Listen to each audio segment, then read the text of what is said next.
Three, two. Hello and welcome to the Digital Free Thought Radio Hour on WOZO Radio 103.9 LPFM here in Knoxville, Tennessee. I'm Doubter 5, or Larry Rhodes, and our recording is on Sunday morning, July 23rd, 2023.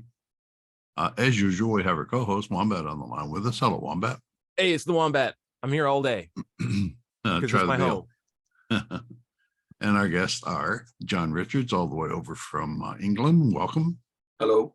Doesn't And look Riv. like England behind him. Doesn't look like England. Yeah, and River, where are you from? South today? Coast. Knoxville at the moment. Oh, okay, Nice. Very cool. cool. Very Nearby. good. Digital Free Thought Radio Hour is a talk radio show about atheism, free thought, rational thought, humanism, and the sciences. And conversely, we'll also talk about religion, religious faiths, gods, holy books, and superstition. And if you get the feeling that you're the only non-believer in your town, well, you're just not. I'd bet on it. In Knoxville, here in the middle of the Bible Belt, we have a group of over 1,000 of us. We're the Atheist Society of Knoxville, or ASK, and we'll tell you more about us after the mid-show break. Be sure to stick around. Wombat, what's our topic today? Dogma in strange places, and how Dogma seems to keep strange bedfellows and pops up whenever you least suspect it. But what do I mean by that? I want to talk about dogmatic arguments that have popped up as in potentially some unfortunate circles regarding places where science might be, science and empathy might be better places to have as participants in that conversation. How dogmatic thinking tends to like slow down progress and allow beneficial solution for all parties to exist, and how unfortunate that can be in the long run. But we have a guest who's hasn't been on the show for a while. I want to just catch up with him because he looks so more svelte and handsome. You got to look at this guy. His River, how you been? Oh, thank I you. just want to catch up with you real quick. How you been, buddy? Busy. I can imagine. Yeah, went to Canada and visited a friend up there. Went to a cabaret in Minnesota. And, going to DC this coming weekend. Very cool.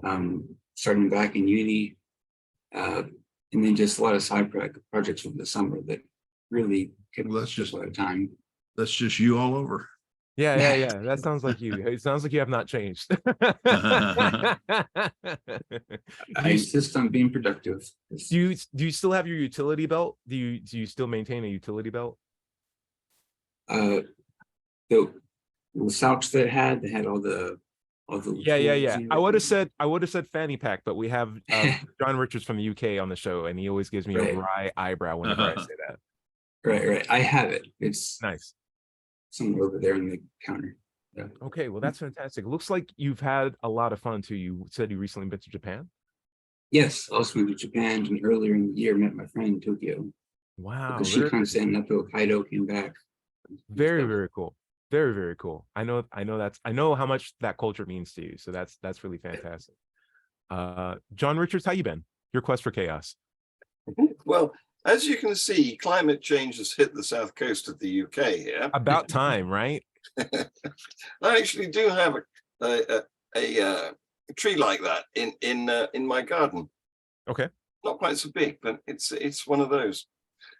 And how have I been? I've been busy, and I'm organizing our next event.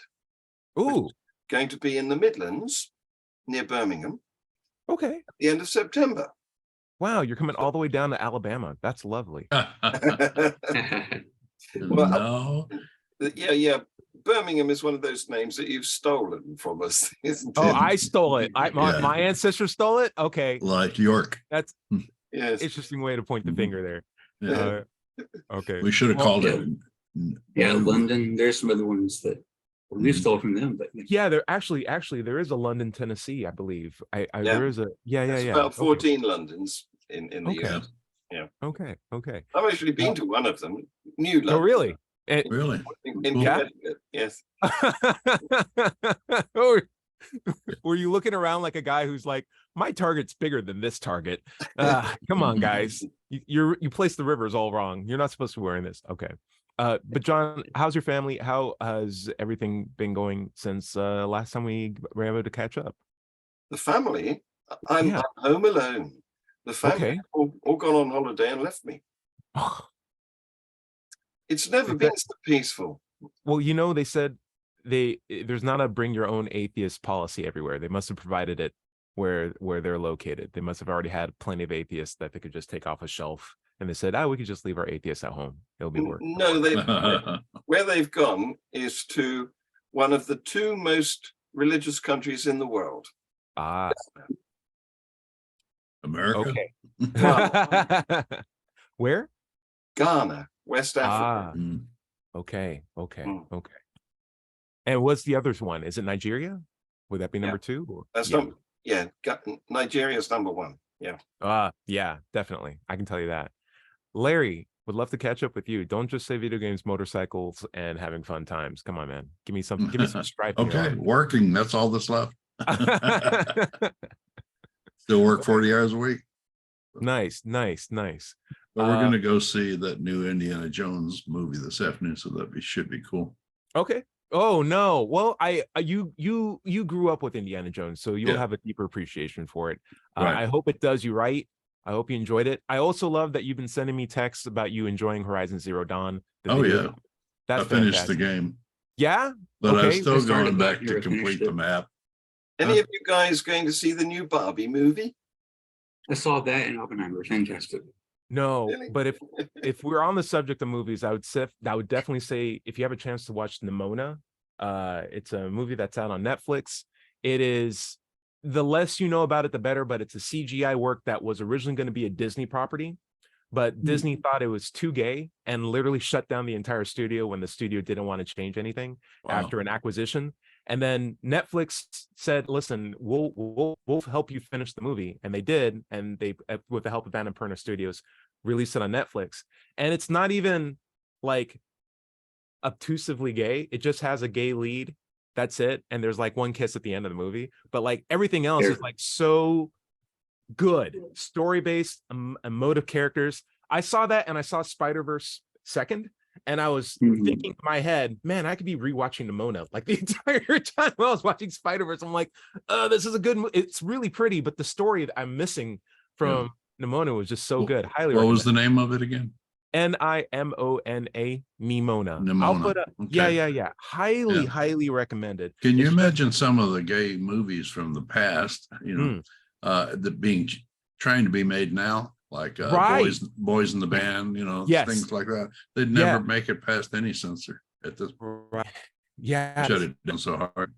It's also amazing what we take for granted in movies nowadays. Because I remember when I was in high school and there was this movie where there was a white girl and a black guy who were in a romance, and that was the hook of the whole movie. It's like, wow, interracial romance. And I'm like, oh my gosh, like that's the thing Sidney that we're going to Poitier and Katharine Hepburn. Yeah. No, Katharine. It was Hepburn. Yeah. And Lawrence. Well, I can't think of the other guy, but it was a heck of a movie. It was really well done back in the 60s. The Star Trek kiss. I don't know if you remember that, but Will Shatner kissed like it one was, of that. Guess Who's Coming to Dinner? That's the name of that yes. one. Yeah. And now we have like high budget movies where it's CGI characters that have a romance. Everyone just takes it for granted. It's not going to be first page news. I think this is good. It's a good trend that we're on where like we can see diversity in different people. And we'll be talking about that or running into those themes later on in this conversation. But for me, catching up on things that have been going on with me, I've been playing a lot of pickleball. Larry, I'd recommend it. John Richard, I recommend it. River, get into it. I think you'd love it too. But of course, been playing a lot of disc golf. Not only physically playing disc golf, but watching it online. And there's an interesting debate that's going on in the disc golf world at the moment because disc golf has two divisions. One is called MPO, which is Mixed Professional Open. It's a division that's open for everybody to play in, regardless of whether you're a man, a woman, non-binary, trans, a kid, an adult. Like you could do whatever you want in the mixed division. Anybody is allowed to go in. However, since the MPO typically has elite level events and only 200 people can register in order to play in that division, it tends to be the case that people that are most physically capable qualify to be in the MPO. And historically, that's always just been men. at least at the elite level series, when they have like a short cutoff of this, about 200 participants. And so it functionally works as the male professional open, even though it's called the mixed professional open. And so what the Disc Golf Association has done is made different categories or different divisions that can recognize other players that would not necessarily have the physical capability, but the talent to still be able to play at an elite level. And so what they made was the FPO, which is the female professional open, which is open for females. And by females, and in this conversation, I mean people who are assigned female at birth, don't go through male puberty, and typically have physicality that's less than the general curve of physicality for people who are on testosterone or naturally produced testosterone like men. And what's happened, unfortunately, is there is a group of transgender women that feel that they identify as female and want to play in the female category, and have actually been winning tournaments, but also winning long distance competitions by like hundreds of feet. And it's come to the ire of some of the female players, saying this is a threat to essentially our representation in the sport, because we cannot just suddenly practice more and overcome the biological advantage that these other players have. And we would like to have better protection for our league, or else why are we here? Because we might as well just continue to not qualify for MPO if this continues. And then on the other side, there's the contentious conversation, or one I deeply empathize with, but also somewhat contentious between the both of them, is that I want to identify as this, and for you to not let me identify and participate in this league is transphobic, is hateful, and is against my protections that I have in the state. And I'm going to sue the Disc Golf Association for not allowing me to participate in the league that I identify in, because who are you to tell me that I'm not a female? And so I looked that up online. I've gone through some rabbit holes on the internet trying to figure out, like, man, is there anyone that's having like a sensible conversation about this, where it's not necessarily immediately you're a bad person if you think this, or you're an evil person if you think that. And I realized that I can't find any of it. All these conversations spiral into scarily dogmatic patterns of thought that I find parallel very well with Christian conversations with regard to, if you don't believe me, you're evil, or you're going to hell, or you're a bad person if you don't think I'm right, or if my pastor's true, or you're damned, or you're a sinner. If, like, these terminologies that come out, and I can't just speak to the science of it. Dogmatic thinking. Yeah. And I'd love to point out other realms where these kinds of conversations are happening, and recognize that if we were to take up this potentially dogmatic thinking, it leaves a realm where there's just empathy and science, hopefully, behind, or at least proportionally allows more room for those voices to speak louder. And I think that could be the more constructive path to get everybody to where they want to be in a more helpful solution. At least provide the best context and the best information, rather than you're bad, you're evil, let me keep doing what I'm doing, or don't do what don't allow this to happen because they're bad and evil. How can we reach a middle ground? And I always find like dogmatic thinking, leaving the room, is probably some of the best things that we can do. I'd like to get a roundtable thought on this concept, and if you'd love more details, I'd be happy to give it. Riv, I see you nodding your head. What do you think? Well, I was just thinking, as you mentioned those examples, and kind of, in a sense, combining what I was mentioning earlier, and with the dogmatic and the problem of that way of thinking, when it comes to pretty much anything I can think of, I mean, you want to be careful of echo chambers and turning off the ability to analyze alternative solutions, regardless, against bias and so on. And what came to mind was looking at outliers, not as understandably outliers, but useful for making a point, and then kind of coming back in the middle and saying, okay, what can we learn from the existence of these outliers, and what your perception of the aggregate is? Yes. And you see this all over the place. And a bit tongue-in-cheek example I can think of, but I think useful, is, let's say LeBron James suddenly decided to identify as female. He would dominate every single female sport that was relevant in that sense. Not necessarily seem to be faster and so on, but you can see the, clear physical evidence you have, other things. That would be a huge outlier. You don't see that happen. But at the same time, go ahead. No, I was just saying I agree with you. Please continue. I have a weird black thing where I'm like, I'm about that, or hell yeah. Yeah, I got you. But it's just an affirmational grunt. Yeah.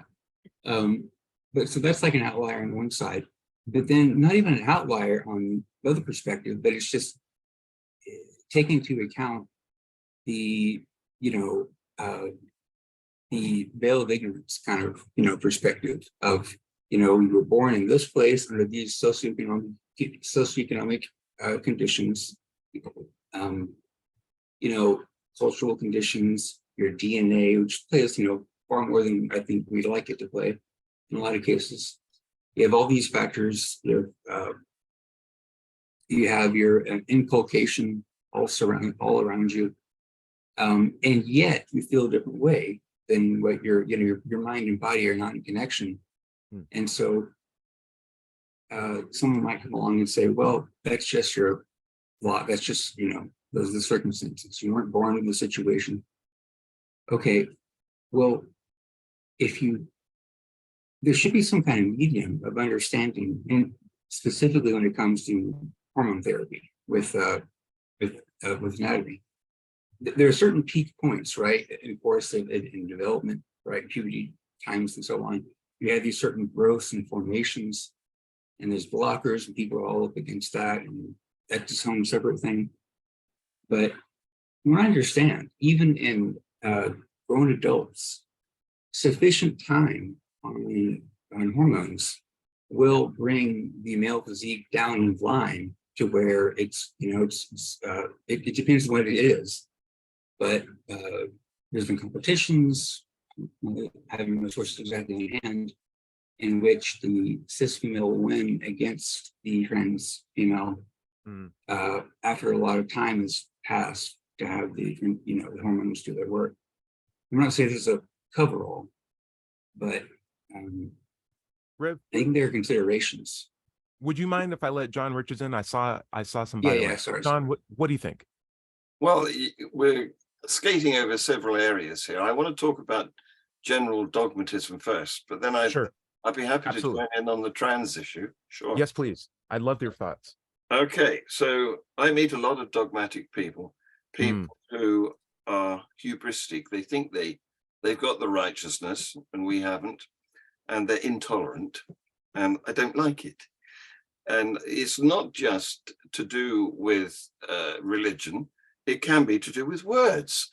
I argue with a couple of people on social media, one of whom thinks that definitions are the law. Yes. You've got to take what it says in the dictionary or in a specific philosophical dictionary as God's given meaning.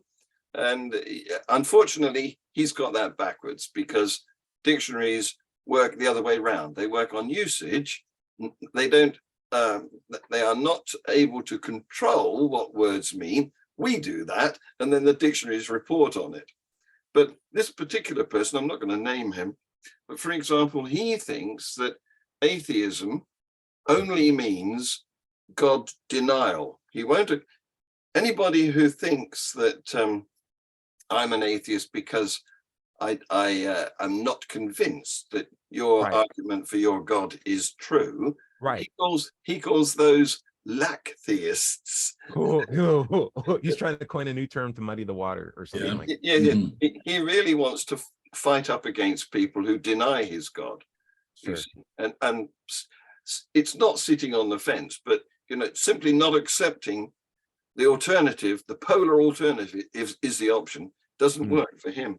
And I've got somebody else who's a bit like that in terms of philosophy. He thinks that logical thought is boss, and it takes precedence over observations. Right. So, I've met people who think if we agree about this in a room together, then that must be reality, without realizing that logic is just a model and you still need to rely on observation in order to see if your model relates to actual reality or not. Yes. So for example, if he'd been on the Nobel Committee, he would have awarded Higgs the prize about 60 years earlier for having thought up the boson explanation. Right. Rather than demonstrating it. Yeah, rather than waiting for it to actually be discovered. And so that's a couple of types of people that are dogmatic in a different way. I love that. That's a great point. That's a great salient point. There's a lot of nuance to that. Even well-meaning people can be dogmatic. It's very true. It's very true. Yeah. I want more humility. Bring in Imho, Now, what do you think on the trans debate? What do you think about this? Oh, the trans debate. That's an interesting one. For a start, once you've been through puberty, you've got a male body. It's got more, it's got stronger bones. It's larger on average than the female body. It's got more muscles. It's got less fat, and generally longer limbs. Exactly. Yeah. It has this really beautiful thing called a thing that makes testosterone. So your testes, right? Like if you have testes and you go through puberty, now your testes are active. And they are literally making the thing that you can be kicked out of sports organizations if you inject that into your body illegally, right? Your body's making the performance enhancing drugs de novo.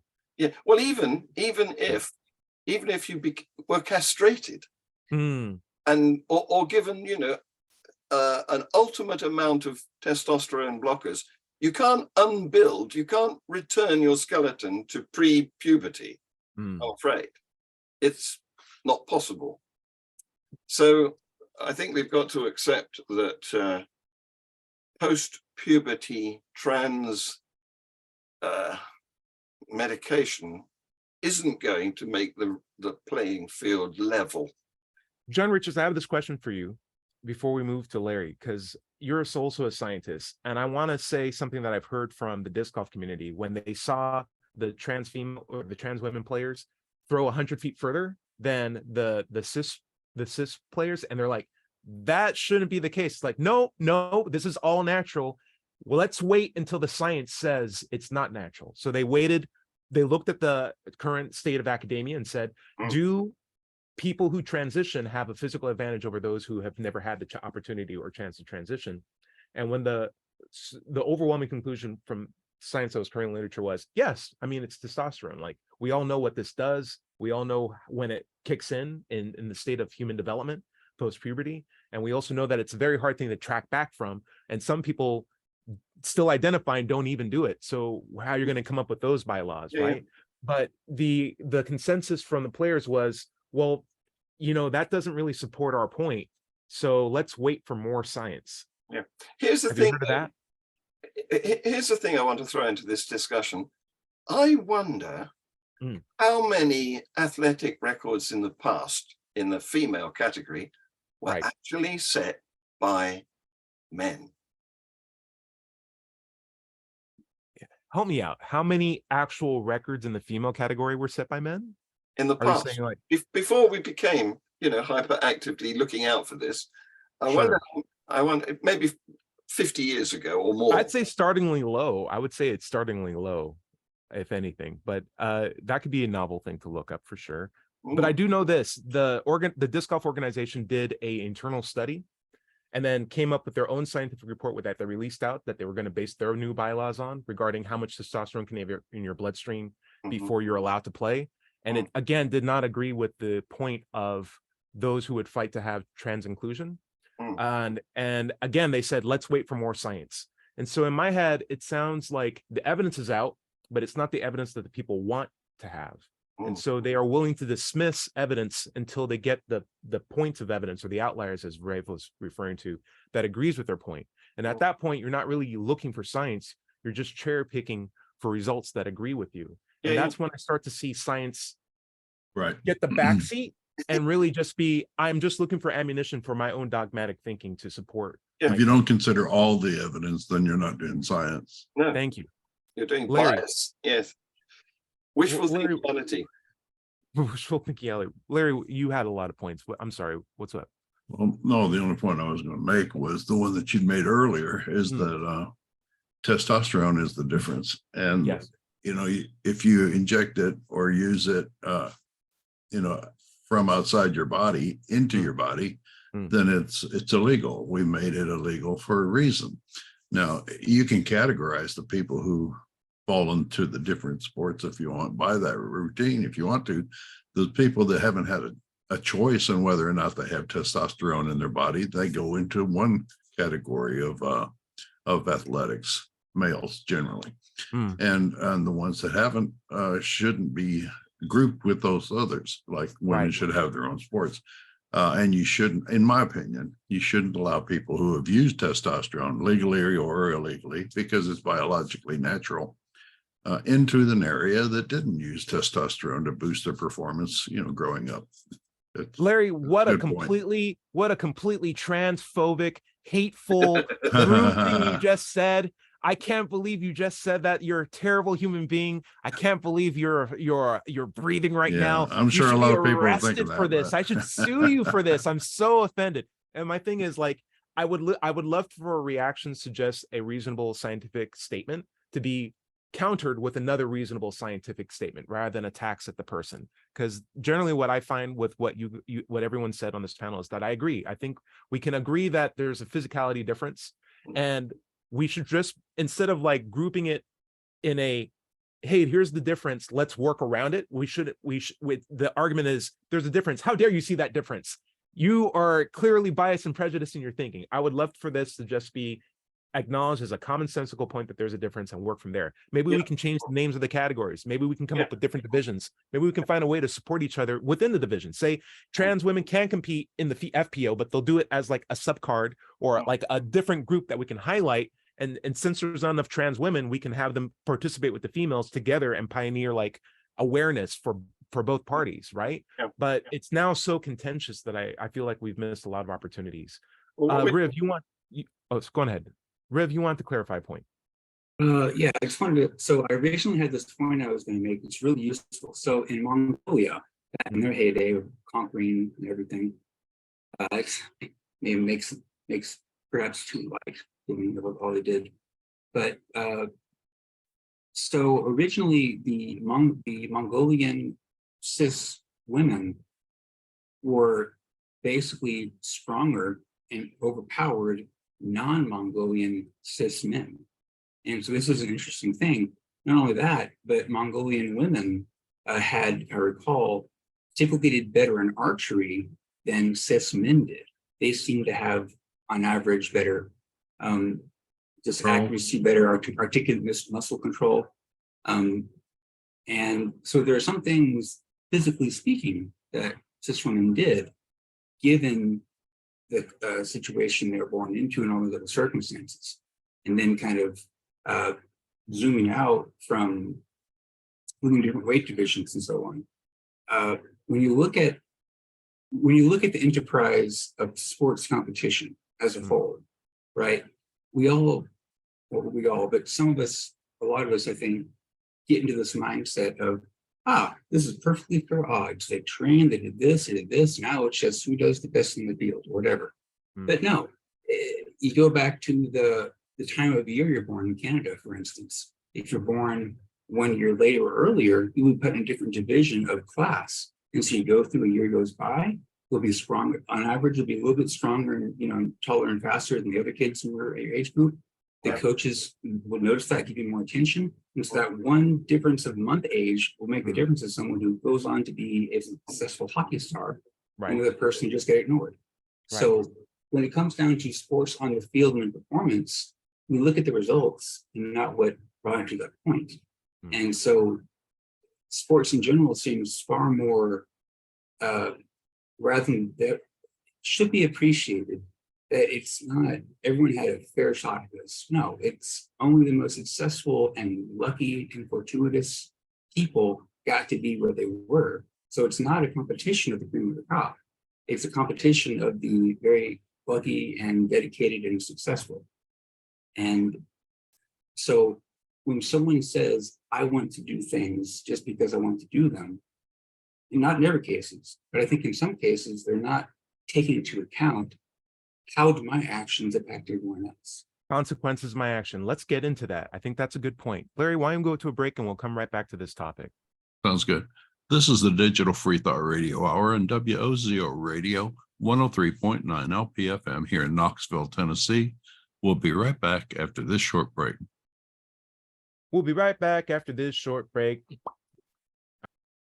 Welcome back to the Digital Free Thought Radio Hour, second half. I'm Doubter 5, and we're on WOZO Radio 103.9 LPFM here in Knoxville, Tennessee. Let's take just a moment to talk about the Atheist Society of Knoxville. ASK was founded in 2002, over 21 years ago, and we have over 1,000 members. We have weekly in-person meetings every Tuesday evening in Knoxville's Old City at Barley's Tap Room and Pizzeria. Look for us inside at the high top table, or if it's pretty outside, outside on the deck. You can find us online on Facebook at meetup.com, or go to our website at knoxvilleatheist.org.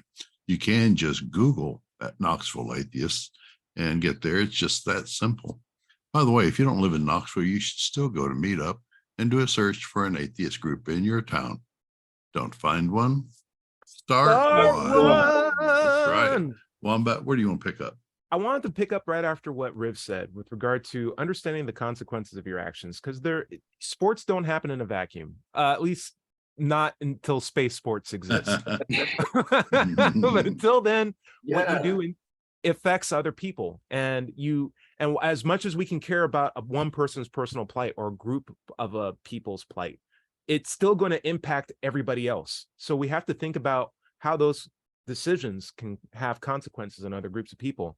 And I think there's no better example of that than for me to assess the safety of the participants. So like we've had lacrosse play. So if someone's running track and field, that's not a physical, yes, it's a very physical sport, but you're not physically engaging with other players. You have your own track to run in, and largely people are disconnected from each other. But if you have lacrosse, or if I have a soccer game, or if I have MMA or boxing, I want to be as consistent with my rules as possible. But there's also the consequence of safety if I start for me to be a male to say, you know what, females, you're going to just have to deal with the fact that we want to be inclusive. We're going to allow groups of people who've gone through male puberty that also identify as female and women to compete against you, and you're just going to have to deal with it. I don't lose anything from that, but a female could potentially put themselves in dramatically more danger in a situation where I should feel poorly in the event that they've signed up to some sort of combat or physical engagement where they didn't have the full consent or awareness that the people that they're participating in had perhaps have a physical advantage or some sort of hormonal experience that gives them the ability to punch or check or trip or hurt them in a way that they don't think would be fair to the general population of people that they would normally be competing against. I strongly empathize with this situation, and I think if we were to remove dogmatic thinking from the thought process and just say, hey, look, if we're going to make a situation where this could potentially happen, what's the safest way that we can do it? Because we need to be aware of what the dangers are, which requires some honest recollection of like the scientific realities of these different groups of people. And if we can't come to an awareness of or a consensus of this is actually a point of increased risk for a group of people, then let's come up with a either better safety PPE or a completely different division that can allow these groups to interact with each other without additional harm that could needlessly be inflicted on people. Riv, what do you think? Weight divisions. Whoa! Almost simple as that. You look at wrestling, you got Yeah. your heavyweight, you got your lightweight, you got your midweight, and so on. You Hmm. do that for a reason. Apply that to everything. Just like Why I did said, they do that as a reason, Riv? What's the reason behind the weight division? I just want to get that, just quick consensus. What's the reason behind a weight division? So I'm not sure that myself, but I do know there was. Okay, so it seems to be, for instance, back in the day, you had Rey Mysterio Jr. versus Kevin Nash at that famous match, and Rey Mysterio Kevin Nash, basically twice the size of Rey Mysterio Jr. Right. Spoiler alert: wrestling is kind of a show. So maybe it's not. Maybe it's just but It's a show. It's a So show. Come on. It's so, an opera. The science is out. We're not going to offend anybody. And if they do, fair let enough. them be. People love being offended. So, well, I mean, so in that match, Rey Mysterio basically was able to take down Kevin Nash, and it's kind of reversal. Kevin Nash was going up for the power slam, and then Rey Mysterio kind of did this, got him down. The ref was Right. on the back when he counted it. Briv, I know you love wrestling. The answer I was looking for was just fair play. Like, we allow these weight Fair, divisions okay. so that people Fair point. can have more fair play with less potential risk of harm to them. If a heavyweight boxer fought against a middleweight or an atomweight or a strawweight, that wouldn't be fair in the sense of this guy they're exposed to different degrees of risk, and we just as a society don't think that's honorable in competition. So we have people at the same weight. In the same way, I think people of the same hormonal experience, particularly just based on puberty, should be able to compete with each other, because it's such a disadvantage to train and be met with someone who, or exceeded by someone who just has, oh, when I was 13 I existed and therefore I'm better. It's like, how are you better? It's like, well, you know, my body just did a thing, and but I'm taking hormones down, I've regressed it. It's like, yeah, but still, I never had the opportunity to do that. I would love to have the opportunity to go through male puberty, because if we look through records, John, I think the consensus we might agree on, or so I'd love to push back on, is if you look at every record that's just based on speed, strength, endurance, distance, it's typically done by a person who's gone through a male puberty. Mostly, yeah. Yeah, I'm hard pressed to find an example where that's not the case in like any sport that's focused on physical performance, because we happen to know that there's hormones that affect physical performance, and if you make more of it than other people, you're going to have the better advantage to doing so. Yeah. Well, we are a dimorphic species in the same way that a male lion is bigger than a female lioness. That's us.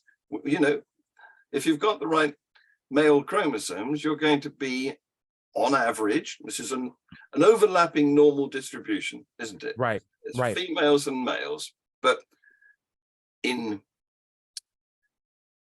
average, the males are bigger and heavier and faster and everything. Right. So that's why they win all the records. There's a gym that I work out at, and back when I was like 100 pounds more than I was now, that was like maybe 2 years ago, I did not have a lot of muscle mass. I didn't have a lot of strength. And I knew these women who worked out every day with me. And it's 2 years later, and I've just put on a crazy amount of muscle mass. I've lost a lot of fat. My strength has dramatically increased, but I'm not doing anything different than the girls that I'm working out with. They are in the gym with me doing almost nearly the exact same routines. We're still doing the same HIIT classes. And they're looking at me thinking like, you look so much better. I'm like, I don't know. Maybe I'm eating. I just changed what color of jelly beans I've been eating. So there's definitely advantage there. Larry, I know you want to go into listener comments real quick, but I want to ask you one question before we can take this on. The idea of honor in sports is something that I don't think we consider when we think about fairness, inclusion, fair competition, stuff like that. Whatever happens to just honor. Like if I'm in a boxing fight, I could pull out a knife from like one of my boxing gloves and just stab the guy. And would I win? Sure, I beat the other player, but I wouldn't be following the rules. There wouldn't be any honor there. We understand that if we can recognize an unfair advantage in an honorable sport, we would try to mitigate that so that we could have true competition between players who have access to more or less the same tools. And I find male puberty to be a very substantial tool. Whatever happens to the idea of just honorable competition between people who have the same toolkit? Well, first of all, you seem to be thinking that it's always there. It hasn't always been there. In boxing, coaches constantly have to check people's gloves for like sandpaper or edges or something where they can cut their opponent. Yeah. So you know there are advantages that people will take during sports that are not honorable. But I agree with you. We should always strive for the honorable outcome, the honorable competition. And I think it's a good way to approach this particular question as well. If you've got a distinct advantage because of your biological upbringing, Right. your sense of honor should keep you from trying to compete with people who haven't had that advantage. To not be a room full of men coming up with a logical argument that we're not applying to reality. I would like to put up with two things. One, my argument on trans women being able to participate in sports is a sensitive issue because I want to be listening to what the females have to say about this engagement, but also I feel like they can't speak up or protest it because we live in a social age where you could be potentially canceled on social media for just expressing what could be commonsensical scientific knowledge if it's not in the interests of a particular group that have a lot of sway online and can help you and can help to pull away sponsors that can be used to support you or affect your reputation or your career. And the other sad thing is there's also such thing as trans men, and to call this issue transphobic in a sense sort of like diminishes their point, because I have no issue of a trans man, a person with a female body who did not take testosterone but wants to participate in female sports, even though they identify as male. I have no problem with that, because in my mind it's just the puberty aspect. Do you understand? Is that fair? What do you think? So like if I had a female body from birth but I identify as male, and I did not take any testosterone, but I just changed my pronouns, and I still want to be able to compete in female sports, I have no problem with that. Yeah, go ahead. Yeah, literally no problem. Right. In my mind, the competition's still fair. I have no Yeah. problem with trans men competing in female sports. That's 10,000% okay. I have no issue. None of my alarms go off from stuff like that. What do you guys think? Small-minded thinking? What do you think? What we're talking about here is the difference between sex Right. and sexuality, Mm. because sex is one of very few things that is actually polar. 99.9% of the human race is either one or the other. Mm. There's a very tiny percentage of people who are indeterminate. Believe it or not, even those indeterminates are just subsections of the main two. They're not like their own separate thing. We have two sets. We have two states of gametes, and then bifurcations of these two sets that make them that we call intersex. Well, there's been one or two probably well-documented cases of hermaphrodites, but it's negligible. So, but how people choose to live, how they want to express themselves, that's sexuality, and you can impose your own choice on top of that. If you want to wear a dress, that's fine. Yeah. But if you want to go into the girls' toilet, that's a bit different. Oh, that's a completely different thing. Maybe it is a separate thing. Yeah, that's a different thing.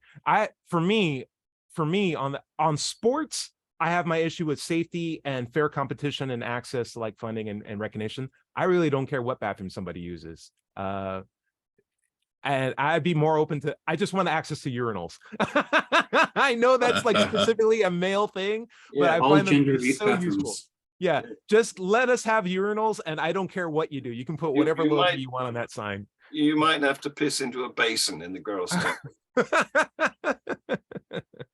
But yeah, my basis on, maybe that colors my perception. So like these issues that I have are based on one scientific principle, just based on access to testosterone and history of testosterone. Whether you go to different bathrooms or want to wear a dress or what pronouns you want to use, I'll follow any of those. I'm okay with it. My issue is just safety in sports and access to fair competition for all parties that are involved. And I at least want to be consistent with that. Riv, do you have final thoughts before we go into listener comments? Yeah, just to kind of follow up on that, I want to be clear of the nuance in which I approach it with. I do think there are areas in which, again, you can have, historically speaking, even modern, you can weight divisions, you can make it to where people took more testosterone, trans men, they want to maybe compete in what might be more in line with might be, their kind of competitive skill set, if they've, but that's a separate thing. If the point being there is that acknowledging, I don't say reality has a lot of connotations to it, but certainly there should be the empathetic approach and Yes. accommodate where you can, but at the same time realize that if because there are some times when you know gender being separate from sex, of course, when cis biotypical bodies might have, and both sides might have one advantage or another, acknowledge that, Right. but then just also be empathetic with that, but also realize that just wishing to do something does not make it fair in everyone else. So just be wholly considerate. Right. I'll add to that, because I find that a lot of people will say it's important to recognize the difference. Because a lot of people would say, I'm not racist, I see everybody equally, and I'm colorblind. It's like, you should be able to see that there are different races of people, because that will clue you into the treatments of each of these people and allow you to see if there's And histories. Yes, and histories of groups of different people, and let you see if Jewish people have always had an equal experience as everybody else, or Black people, or white people, or Mexican, Asian. Like, it's important for you to be able to see that there is a difference, so that you can recognize inequalities and adopt the behavior, or at least a degree of empathy that can hopefully correct that. And it doesn't mean that you're a bad person if you recognize that men bodies are different than female bodies. And it doesn't rob anyone from their ability to express themselves as a person. But you should be able to freely recognize that, so that we can come up with systems to benefit everybody, rather than ignoring the differences and coming up with rules that are blinded to what I would consider obvious reality. I'm a bit concerned about Talk to me, John. Riv's suggestion, no offense, Riv, that weight divisions might be the way forward, because it isn't just about the total weight. Right. It's about how it's distributed. Yes. Because in general, men have thicker skulls and heavier jaws. And if you're boxing a woman, you've definitely got an advantage, even if she's the same overall weight as you. Absolutely correct. I was thinking Riv was talking about weight division as an example of just the men's division, how we even bifurcate that. I don't think one entry point. Yeah, I don't think he was saying that men and women should be in the same weight category. Right. I think he's just saying, hey, we clearly separate in other divisions already. Okay. Maybe we can use that as a model to separate within a female division and have trans women be in a separate category. Yeah. That's also allowable in the overall group of female, but not directly competing against cis. Well, I may be. That is one thought what Larry mentioned earlier. I'm not entirely opposed to that. So, yeah. Okay. I may be wrong, but I've got a vague memory that one Olympic sport has divided it along the lines of proper women and the rest. Yeah, that could be bad. That could be a bad way of phrasing it. So right now, the Federal Association for, I'd say federal, the governing body of sports of swimming have said that so there's a competitor named Leah Thomas, who was a male swimmer.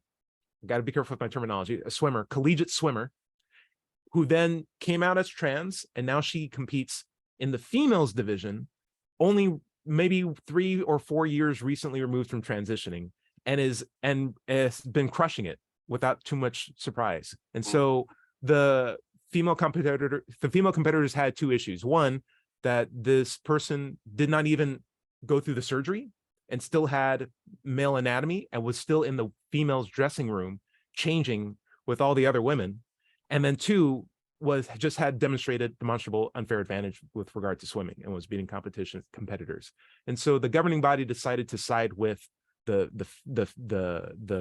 complainants and say, you can't have trans women participate in the female. It's going to be your birth. You can compete in the division that you're assigned in at birth. On the flip side, in Minnesota, a competitive weightlifter, a power lifter who was male at birth, has recently won the record for deadlift, bench lift, and squat for powerlifting. And so that was sued by the female competitors who complained on the same issues. And the judge sided for the trans woman's favor. And so that set precedent in the state of Minnesota that you can compete if you just identify. And to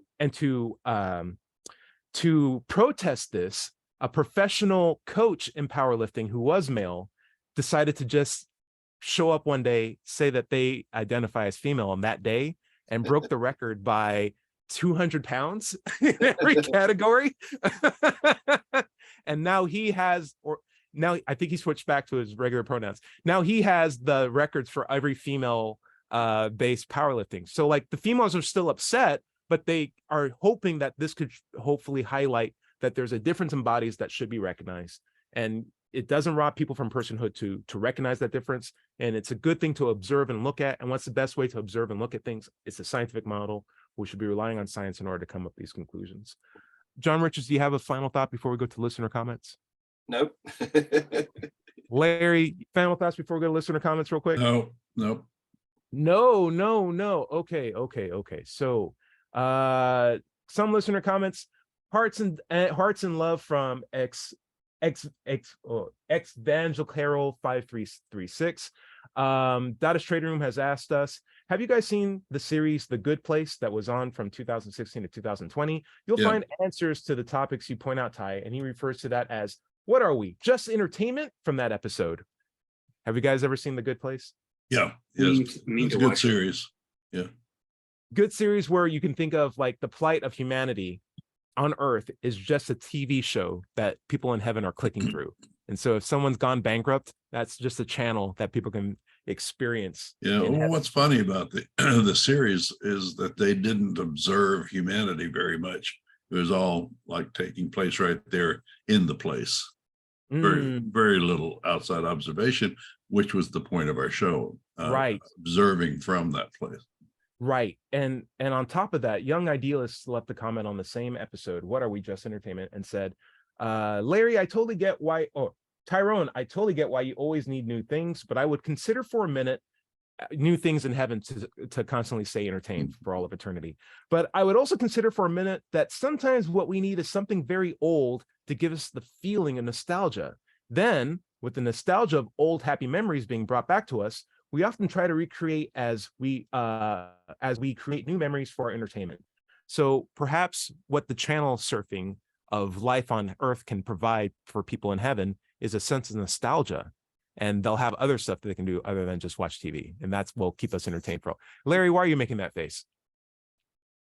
No, that's fine. It's just even the sense of nostalgia you get from looking back on their things will grow old. If you have eternity to experience it. I mean, it's a unique feeling that you can only get, so often before it gets stale, like everything else. If you're going to do anything forever, you'll eventually do everything, right? Heaven is just an excuse to wait until you're so bored that to do what? There's nothing else to Everyone's do that you haven't done 1,000 times. So I've done 1 trillion times. I do like the idea of selective longevity. I don't like the idea of forced immortality by some kind of medicine or tech. I like the idea of chosen, but that goes in a whole deeper well. Yeah, if you've ever seen the movie Zardoz, without giving away too much, the immortals at the end of the movie were running around trying to get people to kill them once they were no longer immortal. Oh, interesting. End it, please kill me. Wow. There's an episode of Rick and Morty about that. That's crazy. Okay. I want to point out, like I often do on this show, that heaven is actually a gay club near Charing Cross in London. Yeah, it'd be weird to show up there randomly one day. It's like, here's your gay club card, here's your token membership. Riv, any final thoughts? I saw you post one last thing, and we can get ready to start closing out the show. Go on ahead, take the final words. No pressure. No pressure. Basically, the synopsis of what you just said is that I think, as a society, should take into account that no one asked or had control of where you were born in that society, what conditions. But at the same time, I think it also seems unfair to say, okay, well, due to my conditions, I'm going to impose that on everyone else without considering what everyone else's situation is. So it gets a bit muddy and almost meaningless from one perspective, but it should just be a constant consideration of your neighbors, everyone around you. You're not an island, and that applies across the board. meaningless or useful as that is. There is a more considerate path, and we can get there more effectively if we were to just lose some of this dogmatic terminology and thinking that we are forcing on other people, and realize that we have a lot more in common. If we love these sports and we want the sport to thrive, we have a lot more in common than what our differences are, and we can work to a conclusion that can make everybody move and progress forward long term. But we can't do it if we're poking at each other and calling each other names or being rude or unkind. That's just only going to get in our way. And the dogmatic thinking tends to enforce this tribalistic us versus them. Let's look at the science. Let's come together. Let's be considerate. And I guarantee that we can come together on this. My last final words is, it's funny because in America, we are relying, people are saying they're relying on Republicans to block laws that allow trans women in sports, but Republicans are also the people who are blocking females from getting abortions. So like in my head, it's like, we have these parties that just don't agree on anything. And like, you have to like, this two-party system is not working. That's my final 2 points. And blocking key military ascension in key roles. Out of the Senator Tuberville. Yeah. Don't be a one item or a one ticket voter. Like, look at the whole trend of the whole party and try to make the best you can. John Richards, what's your final thing that you'd love to plug? Oh, plug. Okay, right. Well, it's my channel, which is called Free Thought Productions on YouTube. Nice. I've just, well, yesterday I uploaded the latest edition of Global Atheist News. Ooh. And I held the Free Thought Hour show with a very good guest who is a psychiatrist at a hospital in Toronto, Canada. Ooh, very cool. It's well worth a watch. Yeah. Nice. And of course, later today, hopefully you'll be able to join me in Views on the News. Let's do it. Hey, my cat will be there too. Larry, welcome. Now that we've proven that souls are real, how long can we wait before the end of the show? I don't know what you mean. If my content without souls, by the way, can be found at digitalfreethought.com. Be sure to click on the blog button for a radio show archives, atheist songs, and many articles on the subject. My YouTube handle is @Doubter5. You can find my book, Atheism, What's It All About, on Amazon. Remember, everybody is going to somebody else's hell. The time to worry about it is when they prove that heavens and hells and souls are real. Until then, don't sweat it. Enjoy your life, and we'll see you next Wednesday night at 7 o'clock on WOZO Radio. Say bye, everybody. Bye, everybody. Bye. Cheers.